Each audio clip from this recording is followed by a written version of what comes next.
Well, good morning. It's the Swisher Family Farm here. A nice sunny day in good old Tennessee. And as you see, we've got our backdrop, beautiful backdrop for our woods. Guess what we're going to do today? Amy's going to show you what she makes us for breakfast every morning. Not every morning. I mean, she makes breakfast every morning, but not the same thing every morning.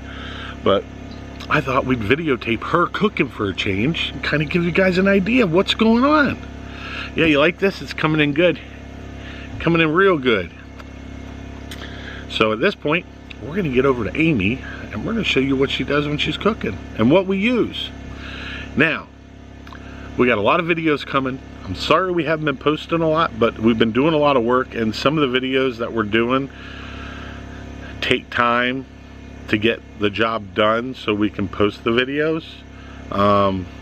Last week was a really hard week for me and Junior, and part of this week was really hard too.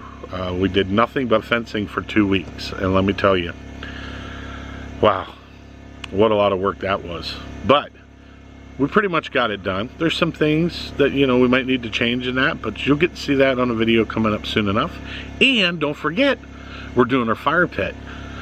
The fire pit. So we'll have that video you guys get to watch. And then the fall part of the gardening situation, which Amy's going to do with you guys, and she'll go through and what she set up and how she did it and kind of give you guys an idea. I'm looking over here at the chickens. They haven't been behaving themselves lately. Might end up having to make one of them into broth if they don't straighten up their act. But they've been laying plenty of eggs. We've been averaging anywhere from 7 to 10 eggs. We got 11 chickens. 10 of those are hens. One's a rooster. So we're doing good on our egg land. They're very happy. They've been producing a lot, but we're going to get back to the cooking part of it. So let's go. Alright, so this is what we cook our breakfast on every morning. This is what we make our dinner and our lunch sometimes on. But Amy's going to cook now. She's going to give us some breakfast because we're hungry. We got to eat a good breakfast in the morning to get our energy levels up to work in this hot weather that we're going to have today. We eat a lot of protein in the morning to give us energy for the day. So this is my favorite, one of my favorite things to cook on, the Lodge flat top. I don't know if that's what it's really called, but that's what I call it. Yeah. But it heats up really good. You do have to keep it clean and seasoned so it doesn't taint your food. So, you know, I heat it up before I cook and make sure it's all cleaned. And we're going to cook some applewood bacon this morning.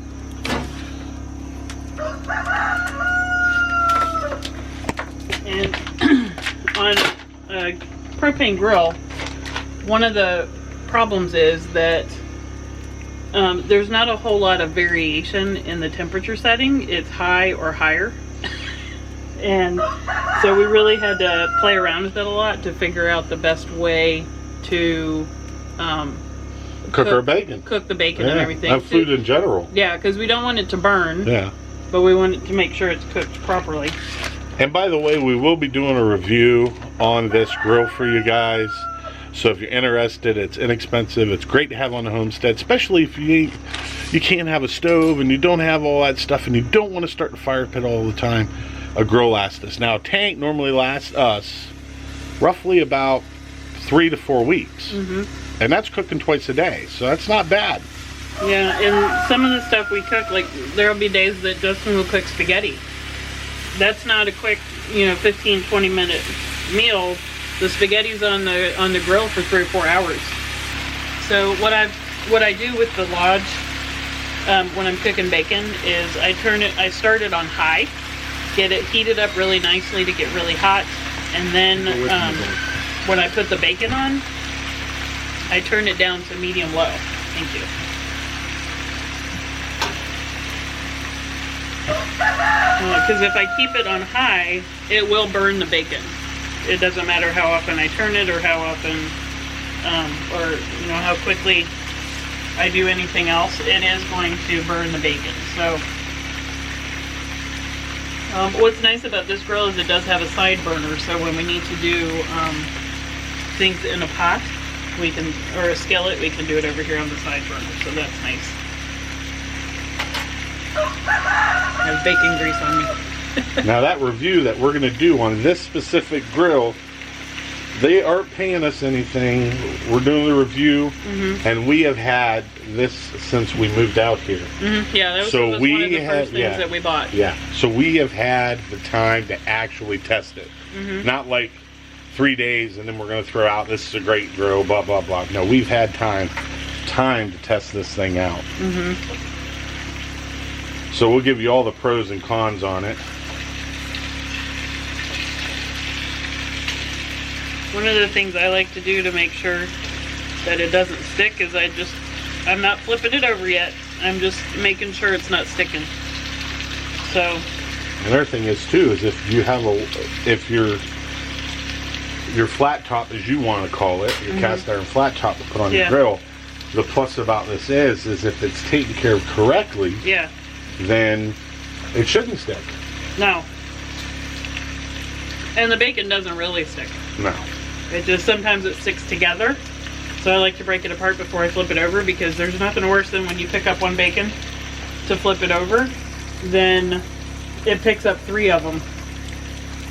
And then you have bacon all over the grill. So that's not good.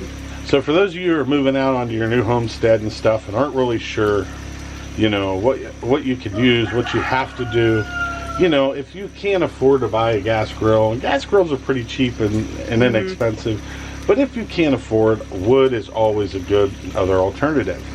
Which is one of the reasons we're going to have that section that we're going to do the video on building a fire pit, because you can also cook on the fire pit. So right now what we're going to do is we're going to go through and we're just going to show you what Amy makes for breakfast. And bacon's one thing. We also do sausage. But I love. So right now you can see the bacon and the sausage that we buy is all store-bought. And so our goal next year, as the homestead grows, our goal next year is to raise our own pigs. And then we'll have our own bacon and our own sausage that we can make. And it will be ours. We're going to know what goes into it. And, you know, of course, we'll feed it, you know, table scraps and organic food and everything. And then we'll have our own bacon. Yeah, that's kind of what we want. That's what we're working for. Yeah, that's the purpose of being out here, to be able to... Self-sufficiency. Be self-sufficient, to grow our own food, to know what is going into our food, to avoid having, you know, the other chemicals and things that you get from stuff from the store.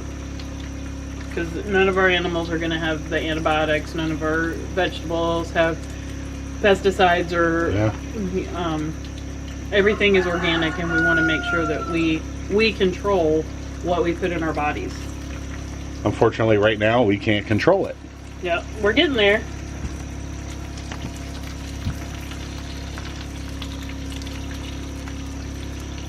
No, not ready yet. Close.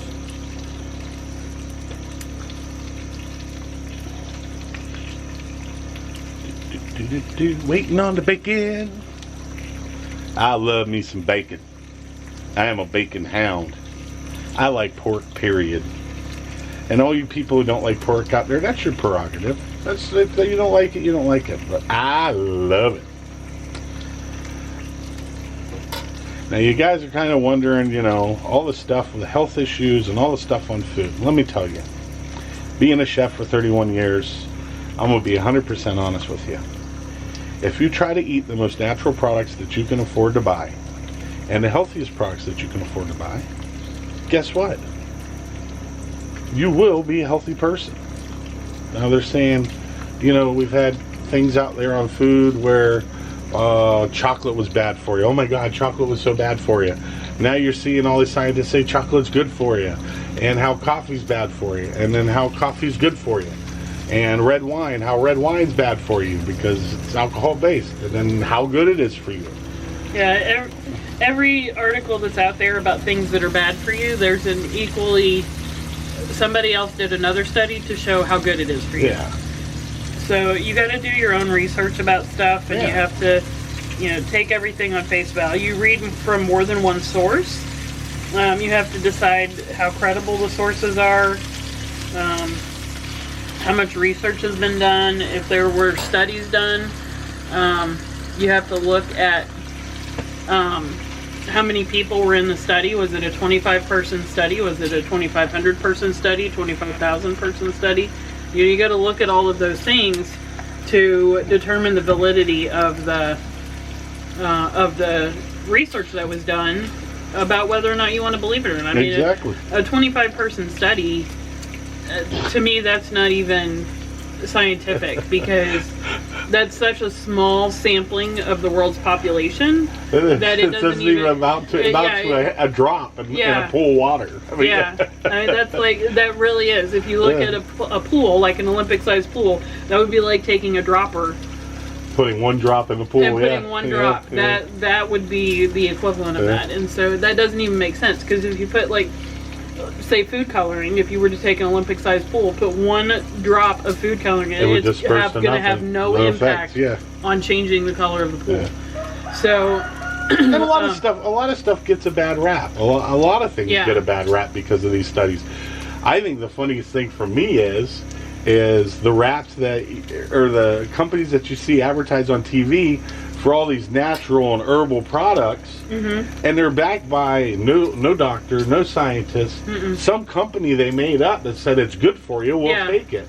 Some our organization. Our elders before us, and you know, they lived off of bacon. They lived off of just beans. They lived off of just baked bread. They lived.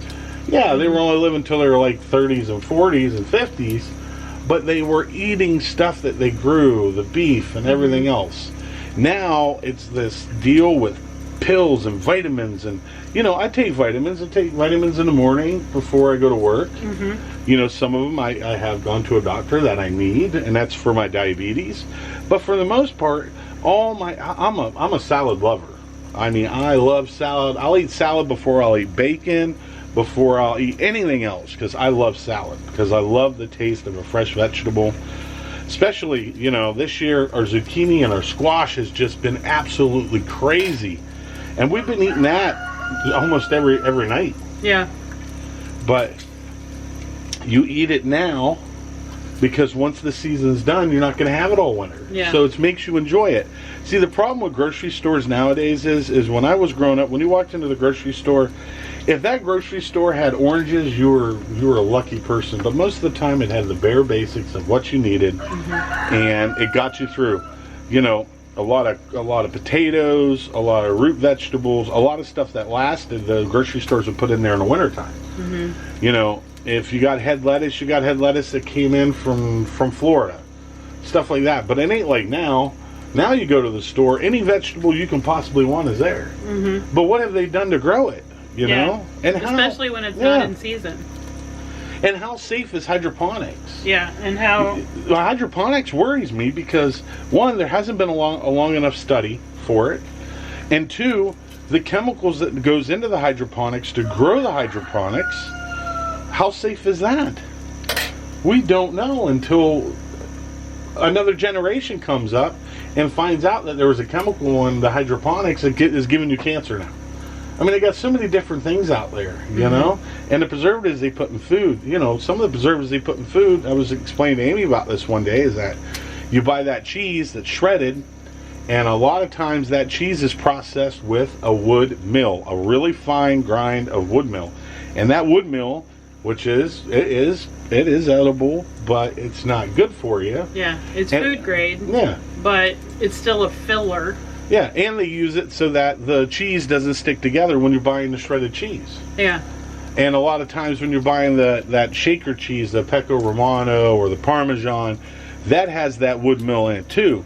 And that keeps that from clumping up and becoming a solid block, which personal opinion is it's not good for you. I mean, if I'm on cheese, we're going to eat cheese that's 100% cheese. Buddy of our West just got back from Wisconsin. He's from Wisconsin. He brought some cheese curds, and I tried those cheese curds yesterday. I didn't tell you this, Amy. I tried two of them yesterday. OMG. They were so good. They were so good. So, bacon. I love me some bacon. So what Amy's going to do, she's going to show you this, and then she's going to show you the next step she takes for the bacon and how she's gonna prepare our breakfast.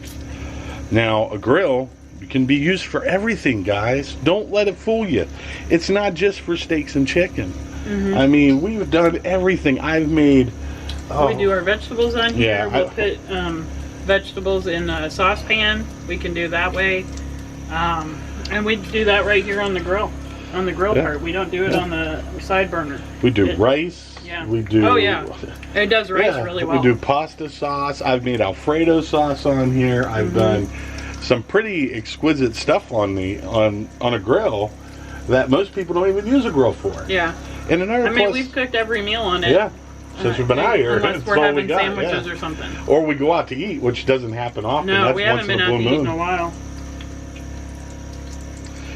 Stay away from all that fast food. Oh, yeah. We don't need that fast food. We got the best food in the world right here. We cook it, we make it, we eat it. So I know you guys have heard Justin say many times that he's a chef, and yes, he is a chef. He's a very talented chef. Thank you. Oh yeah, that's how he hooked me. Our third date together, he made me shrimp scampi, and I wouldn't let him leave. That's how I got to everybody, the kids and all. Kids and everything. Yeah, I just ate some shrimp scampi, really simple for me, quick. I knew it'd be fast. Oh, that was so good. Yeah. Anyway, he is a chef, and he usually cooks dinner. So my contribution to the homestead is that I cook breakfast. So I get, every day. Every once in a while, Justin will cook breakfast. Sundays mostly. Give me a break, yeah, sometimes on Sundays. But usually I cook breakfast. I cook it during the week, even when I'm working. So I'll get up. I'll do my chores in the morning, and I'll come out and I'll let the chickens out, make sure they have food and water. Go in the garden, do a little walkthrough real quick and make sure, there's nothing, I don't see any worms or anything on the tomatoes or whatever. And then I'll come up and I'll make breakfast for all of us before I start work. That way the guys have nice, good hearty breakfast, lots of protein before they get started with their day. And then I'll make lunch. One thing Justin needs to get me for when they're working out on the homestead is I need a dinner bell, so that when I'm done making lunch, I can come out and go ding ding ding, and then they come running. Yeah, she does make lunch every day. She does make lunch every day, and it's normally sandwiches. It's normally it's nothing extravagant. Yeah. Sometimes I'll make leftovers, throw it in some tin foil, throw it on the grill for a little while, just to eat it up. And then we've that way we don't waste anything. So one of the things I've noticed is that these two right here, these two strips right here, that's where the highest heat seems to be. And so what I try to do is move them around. So I'll pull the ones from the outside and move them into the middle. And then pull the ones from the middle and put them on the outside.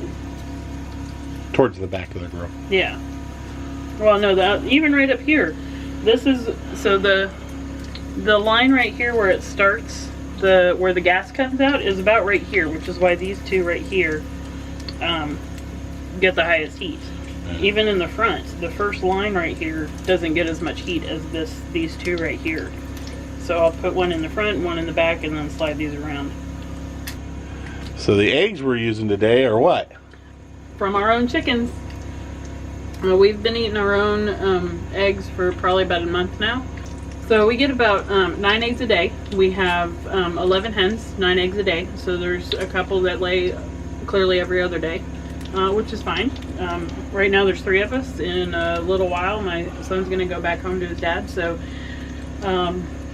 it'll just be the 2 of us again. So 9 eggs is plenty for the 2 of us. And we do share some with our neighbors up here so that they don't go to waste. And that'd be Wes and Kim, good close friends of ours now on the homestead. And they're wanting to do about the same thing, have pigs and cows and chickens and horses, and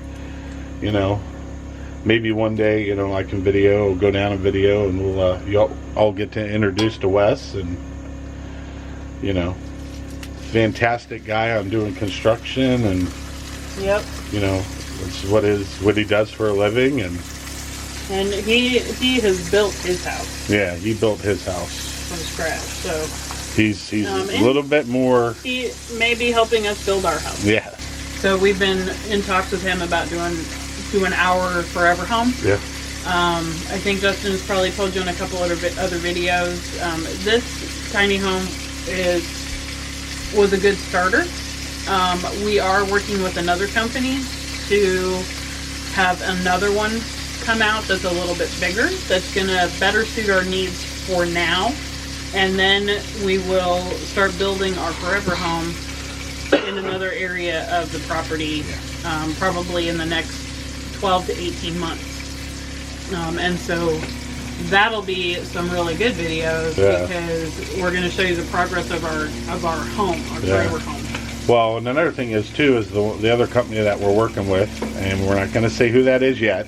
No, but we will tell you, and we'll do a video on it, do a review. The other company that we're in talks with now about doing another home, it's only the exterior and some interior. I will be doing all the finished work, so you guys will get to see that come together as far as the finished. Yeah. And you'll get to see the setup process, and you'll get to see all these extra things that you wouldn't normally get to see. And you know, when you're dealing with tiny homes or sheds, there's a lot of scenarios there that we weren't introduced in because this is our first time ever doing this. Yeah. That there's certain setup processes and procedures that you need to do that we didn't do, and we're kind of regretting that we didn't do it now. So when that video comes, you'll see what we have to, but that's probably be somewhere first of the year when we do that. So we're just going to stick with this one. This one is fine for what we need right now. But there's not enough room inside to do our bathroom inside. So we do have a bathroom on the outside that's not quite finished yet, but we might finish it. It's basically a shower right now. Yeah. I will put a link to the shower video right here. And we're not done with the shower. That was just to get us going. It was so we could take a shower that day. Yeah. But because as we've said before, you got to be clean. Got to be clean on the homestead. Yeah. Hygiene is the most important thing on the homestead. Because if you're not clean, you can actually make yourself sick. Yeah.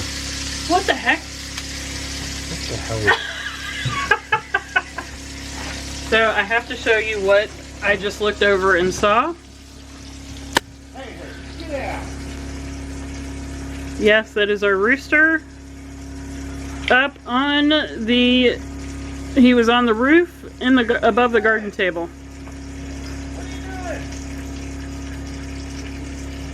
So yeah, it's always an adventure. That rooster's gonna drive me nuts. You see how I hopped right up there? It's gonna be time to free range here shortly. And hopefully we won't lose none. And if we do, we do.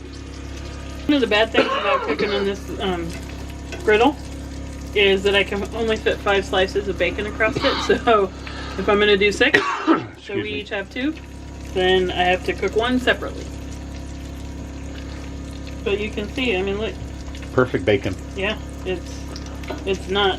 It's still flexible, kind of. It's good bacon. It's good bacon. And this is the flavor that we haven't tried yet. Yeah, we haven't tried this one.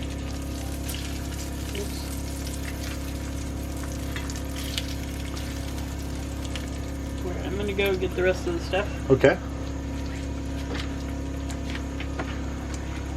Alright.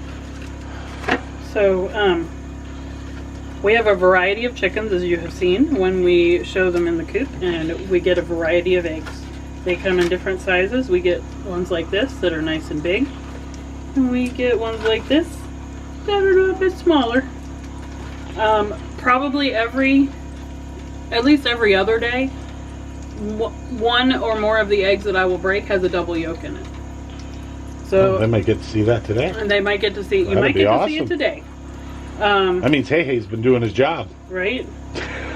So we do keep them in a. I know you're probably looking. That container's not biodegradable. It's okay. We're using it over and over again. Yeah.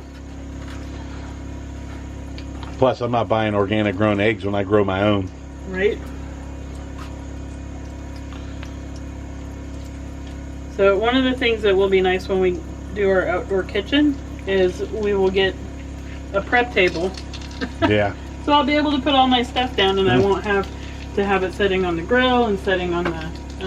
Because during the summer, we really want to use the outdoor kitchen, and Yeah. hopefully we'll have it built next year. Yeah. But it would really be nice to use the outdoor kitchen, because in the outdoor kitchen, I want to build some stuff there for me being a chef. Yeah. That will really come to light for us. Be helpful. Plus, not using the kitchen in the house is To not heat it going to up. have it heated up, Yeah. so we won't have to worry about that. And it does fine, man.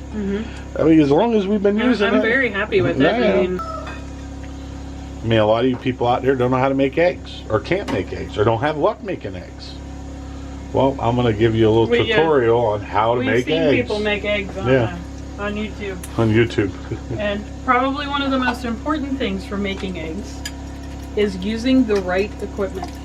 Yeah. We've seen so many people make eggs on YouTube that the eggs, or the pan that they use, is all scratched up. This pan, the only thing we use it for is to cook eggs. That's it. That's it. No more. That's the sole purpose of this pan. It's an egg pan for eggs. Nothing And else. we'll cook eggs in a variety of ways. Yeah. So we're toasting our bread. We're waiting for the butter to melt for now. One thing I do want to show you is when you start getting bubbles like that, that's when you add your egg. Do not add your egg until you see them bubbles. Let me come over here so Amy can show you. And you want to add the eggs before the butter starts to turn brown. Yes. If the butter starts to turn brown, you have now burned your butter. Or sometimes, if you can catch it in time, it gives a nutty feel. Now, there's two ways you can do this. You can do it Amy's way, which she'll use the spatula to stir it around. If you want them fluffy, you got to keep moving it because Yep. that puts air in it. And see, look at this. Look at that. Comes right up. There wasn't Yeah. even butter up there. Yep. That's why we use this pan for eggs.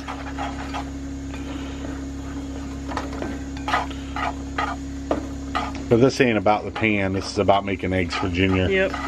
And what we eat for breakfast. And cast iron. Because, God, I love cast iron. You can do so much with it. So at that point, we're going to put the thing down on the cast iron pan, or the cast iron flat. And I've got it all ready for Amy for the eggs. So she's doing this right now because she's kind of multitasking. Trying to multitask anyway. We'll move that outside. Now, the one thing that you're going to want to do is you're going to want to push your bacon fat after you clean most of it. Push it around like this.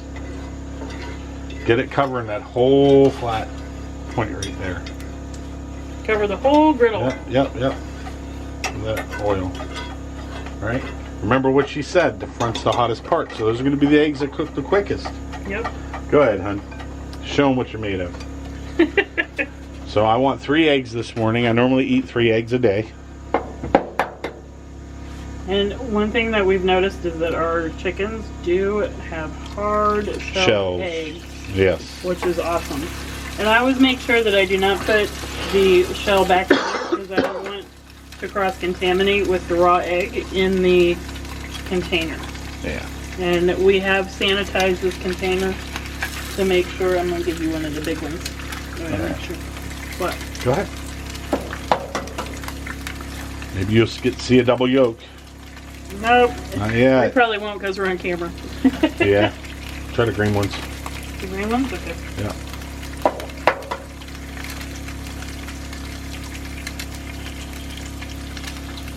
This gives a whole new meaning to green eggs. Yeah. Green eggs and ham. Yep. Well, we're having green eggs. We're having green eggs and bacon. A lot of times it's the bigger eggs that have been hatched that we find the double yolks. Yep. No double yolks today. Oh, well. It's probably this one because it's bigger. Yeah. We'll be doing another video so you get to see that too. Yep. Alright, so once you got that set up, what I've showed Amy to do, doing this. You want the metal one? No, that's fine. Okay. What I do is I take the bacon fat and I throw it on the eggs. Just to get them going. Then you want to make sure they're loose. See, that one's pretty loose. That one's loose. That one's a little sticker. That one's a little sticker too. You see where it's stuck. Hopefully I don't play with it too much and then Amy gets mad at me because I broke it. And I'm going to pass it over to Amy now. It'll be your egg if you break it. And Amy can show you how she flips the eggs. Now, flipping eggs on this is easy but hard too at the same point. You got to use the right equipment. Yes. So you want to make sure that you have a flat spatula that you can get under the egg to flip it. We also have a wooden spatula that we use. Yep. And see how this one is still kind of clear up here at the top? That one is not ready to flip. This one is just about ready.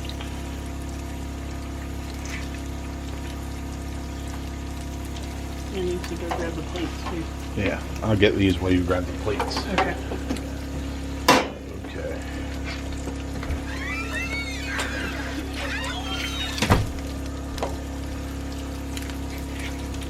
I love me some breakfast. Now, nice and toasty. I'm going to show you a little trick with your bread. Use dippies. So what I do is I tap on them. They should still be soft on the centers and stip on the outer edge. There's one. There's two.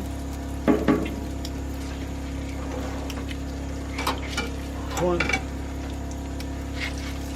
Maybe we can get a flip over. People get to see. All right, so we've got our, we call our dippy eggs. Now what we're going to do is move these. We're going to take our bread and we're going to stack our bread over here like this. Just throw it over there like it's nothing. And we're going to move this off of the heat. I'll take the fork and pick this one side up just to give us enough room for our bread. You can see that, you can definitely tell that he was a chef because he has asbestos fingers. Because I can, even with that paper towel, I would not be able to touch that griddle. Yeah, it can get hot. Yeah. I'm used to it though. I've been in the restaurant business for so many years. Yep. So you want to go ahead and take this first one in and I'll work on the bread. Okay. And just, you can leave my plate out. I guess I'll throw the bread on my plate. I just want to make sure that I get lightly toasted for you.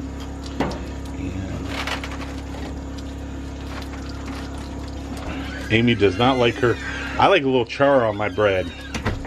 Gives it some character and some flavor. Amy's likes hers basically just like this, very lightly toasted. So we're gonna go ahead and kill that first burner. This third one right here. We're gonna put that one over. I'm getting a nice toast right now.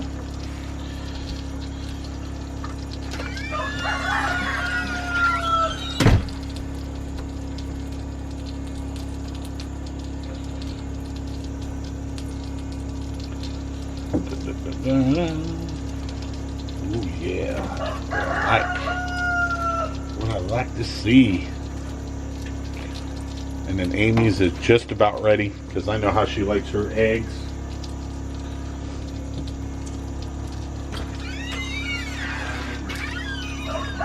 There you go, babe. Thank you. You know mine. I like mine with a little character. Yeah. A little char. Yep. I don't know why, I just like that flavor.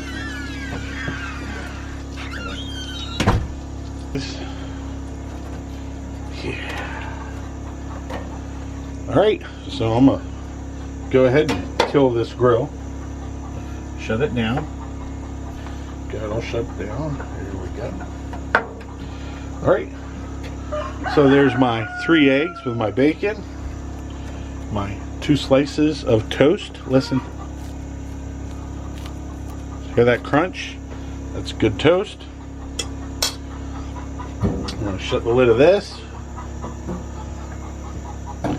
Give you guys a close-up of that wonderful breakfast that I helped Amy make, but she made presentable for herself. Alright, so see, the toast is nicely toasted. For me, I got my bacon and my 3 eggs. We got our chickens making a lot of noise out. So at that point, that's our video of Amy making breakfast and me helping out, and you'll see more cooking shows come on. There'll be some really good stuff there, so you want to stay tuned. So don't forget, hit the subscribe button, that like button, and that thumbs up. That thumbs up helps us out, moves our video up, so more people get to see it, more people get to enjoy us. Yep. The Swisher Homestead here. So at that point, guys, we'll see you later. I'm going to eat breakfast. Don't want it to get cold, and I got a lot of work to do today. And Amy's going to be there in the garden. Yep. Ooh, boy, we got some stuff going on there, too. So at that point, we'll see you guys later. God bless. Take care. Breakfast time.